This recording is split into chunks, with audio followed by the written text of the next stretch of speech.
রাজ্যে BJP IPFT সরকারের বয়স মাত্র 1 বছর। বছর ঘুরতেই হাজির লোকসভা নির্বাচন। দায়িত্ব গ্রহণ করে প্রথমেই নেশার বিরুদ্ধে জিহাদ ঘোষণা করেছিলেন রাজ্যের মুখ্যমন্ত্রী। বাম জামানায় রাজ্য পুলিশের বিরুদ্ধে বরাবর শাসক দলের হয়ে কাজ করার অভিযোগ ছিল। সেই পুলিশকেই স্বাধীনভাবে কাজ করার নির্দেশ দিলেন মুখ্যমন্ত্রী। কিন্তু মাত্র 1 বছরের মাথায় রাজ্যের আইন শৃঙ্খলা অবনতির কারণকে সামনে রেখে পূর্ব ত্রিপুরা আসনে নির্বাচন পিছিয়ে যাওয়ার পর স্বরাষ্ট্রমন্ত্রী এবং দপ্তরের ভূমিকা নিয়ে প্রশ্ন উঠতে শুরু করেছে। সত্যিই কি স্বরাষ্ট্রমন্ত্রী বা দপ্তরের ব্যর্থতা, নাকি ইচ্ছাকৃতভাবে মুখ্যমন্ত্রীর ছবি নষ্ট করার চেষ্টা করছে রাজনৈতিক কুশীলবরা? রাজনৈতিক আবর্তে আসার 2.5 বছরের মধ্যেই দলের সভাপতি থেকে সরাসরি মুখ্যমন্ত্রী। সভাপতি থাকাকালীন সময়ে দল হু হু করে শক্তি বৃদ্ধি করলেও বেশিরভাগটাই ছিল রূপান্তরিত কংগ্রেস। নিজের মতো করে সংগঠনের শুদ্ধিকরণ করার চেষ্টা করলেও রূপান্তরিত বেশিরভাগ কংগ্রেস কর্মীদের পুরনো সংস্কৃতির খুব একটা বদল করতে পারেননি। মুখ না খুললেও বিভিন্ন সময়ে তিনি বোঝানোর চেষ্টা করেছেন দলের একাংশ কর্মীর আচরণে তিনি খুব একটা সন্তুষ্ট নন।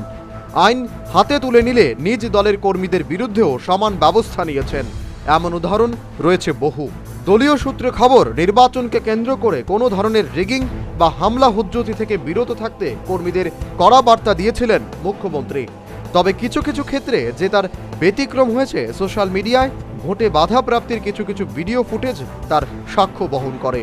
কিন্তু এইসব ঘটনাকে কেন্দ্র করে বিরোধীদের তোপের মুখে পড়তে হয়েছে দলের মুখ হিসেবে বিপ্লব দেবকে।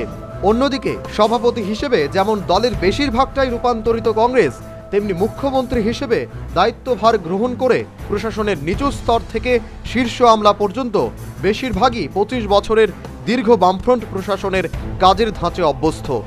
আবার কেউ কেউ বিদ্রূপ করে বাম ঘনিষ্ঠ প্রশাসন বলেও আখ্যায়িত করেন।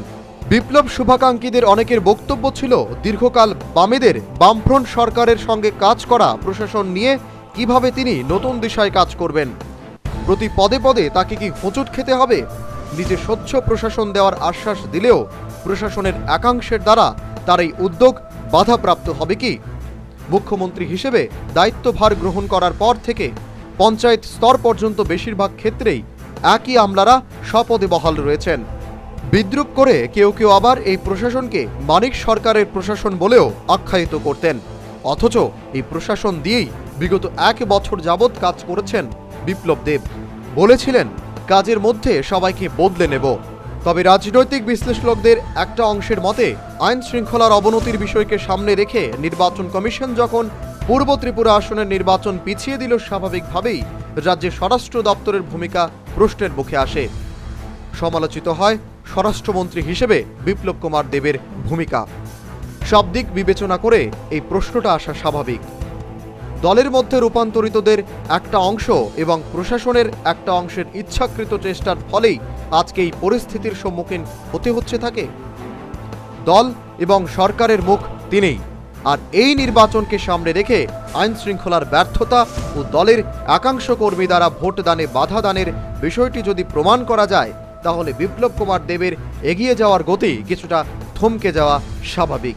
বিপ্লব কুমার দেবের ছবি নষ্ট করতেই কি প্রশাসন এবং দলের ভেতরের একটা অংশ তার বিশ্বাসের সুযোগ নিয়ে এই পরিস্থিতিতে এনে দাঁড় করিয়েছে? দল থেকে প্রশাসন সব ক্ষেত্রেই তিনি স্বচ্ছ নির্বাচন করার জন্য বার্তা দিয়েছিলেন। তারপরও কেন অতিরিক্ত মহানির্দেশককে কমিশনের নির্দেশে সরিয়ে দিতে হলো? বিভিন্ন অভিযোগের ভিত্তিতে কেন আইন শৃঙ্খলা অবনতির বিষয়কে সামনে রেখে পূর্ব ত্রিপুরা আসনের নির্বাচন পিছিয়ে দিতে হলো? দল ও প্রশাসনের চেনা বেষ্টনীর একাংশই কি তাকে পেছনে ঠেলে দেওয়ার চেষ্টা করছে? সামনে জি হুজুর করে পরক্ষণে কি বিপরীত পন্থা নিচ্ছেন? কারণ প্রশাসন থেকে দল দুই ক্ষেত্রেই সরকারের বিভিন্ন সিদ্ধান্তের ফলে উপরি কামাইয়ের সুযোগ হাতছাড়া হয়েছে। Bureau report, news vanguard.